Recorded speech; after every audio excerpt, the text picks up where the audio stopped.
तपाईहरुले यो वेस्टेज बोतलमा केही क्राफ्ट गर्न सक्नुहुन्छ। यो फ्याक्नु भन्दा चाहिँ स्टिलको बोतलहरुलाई चाहिँ युज गर्न सक्नुहुन्छ। यसलाई पहिला कट गरेर यसको फेद कट गर्यो। त्यसको बादमा चाहिँ यसलाई निकालेर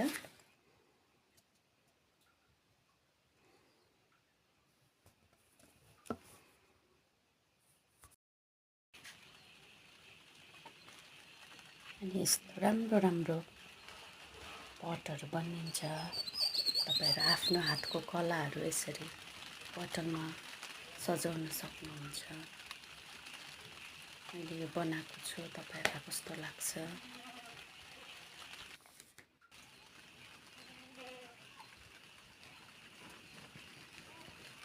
मैले यसमा चाहिँ माथि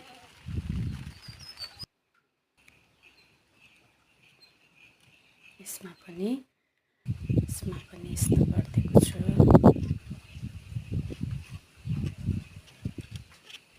कस्तो लाग्यो तपाईहरुलाई? यसमा यस्तो बनाइदिएको छु। ह्याङ्गिङ बनाउन सक्नुहुन्छ। तपाईहरुको आफ्नो आइडियाहरु लगाएर बनाउन सक्नुहुन्छ। बनाएको छु। यसमा यस्तो क्वालिटीको गरिदिएको छु। यसमा तपाईहरुको आफ्नो क्रिएटिभहरु गर्न सक्नुहुन्छ। मेरो क्रिएटिभ यो बोतलहरुमा क्रिएट गरेको छु। तपाईहरुलाई कस्तो लाग्छ? लाइक गरिदिनुहोस्, सब्स्क्राइब गरिदिनुहोस् अनि साथीहरुसँग शेयर गरिदिनुहोस्।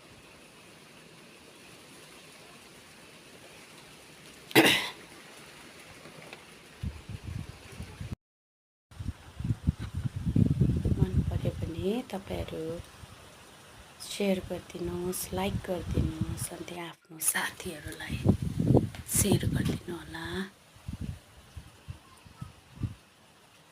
Thank you. हेर्दिनु भएकोमा मन पर्यो भने यदि तपाईलाई मन पर्यो भने लाइक गरिदिनुहोस्, सब्स्क्राइब गरिदिनुहोस्, शेयर गरिदिनुहोस्। Thank you. जय मसी everyone. Take care. Have a nice day.